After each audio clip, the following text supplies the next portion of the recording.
Hello everyone and welcome to this Java tutorial. Today I will teach you how to make a basic Java program that will output a message to the user. I will be using Dr. Java. You can use any other software you want to code. So let's begin by making a class. Start by writing public class and the name of your class. I will name my class simple output. The words public and class are keywords in Java. In this case, the public indicates that the class is usable by anyone. The class indicates that this is the line defining the class. The last element is the name of the class.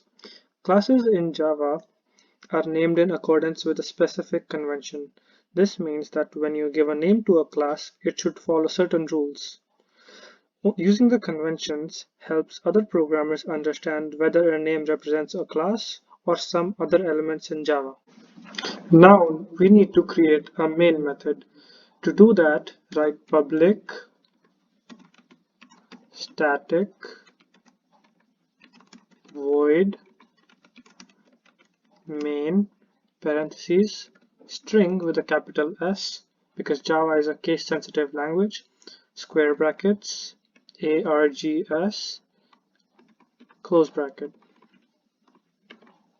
and put an open curly bracket and put a close curly bracket. The set of instructions executed when the program is run are placed between the main method's opening and closing curly brackets. So this one and this one. You can place any number of instructions in the main method. In Java, these instructions are called statements. To output a message to the user, we write system with a capital S dot out dot print parentheses quotation marks your message. I will write hello world. You can write anything you want. Close quotations, close parentheses, and semicolon. Before we can run the program to test the output, we need to compile it. When we hit compile, the Dr. Java software will ask us to save the program. And you can save it in any convenient location you want. When we hit compile, it should say compilation completed on the bottom, and then we are good to go. When we hit run, the message will output hello world in the interactions panel. As I said before, you can add as many statements in the main method. So you can add as many more messages to print. So system.out.print what is your name? Close quotations, close parentheses, semicolon. Remember to hit compile every single time you change your code. Hit compile and run again.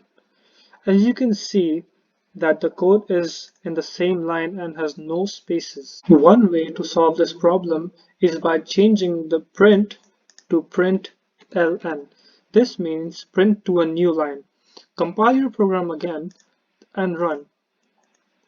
You can see that the second line is in the next line, just as we wanted it. Another way you can have the message print to a new line without using ln is by going to your message, putting a backslash and n. This means put the cursor to a new line. Hit compile and run. You can see that it is the same. I hope that after watching this video, you are comfortable with making a simple Java program that outputs a message to the user. If you learned something in this video, remember to hit the subscribe button and don't forget to like this video.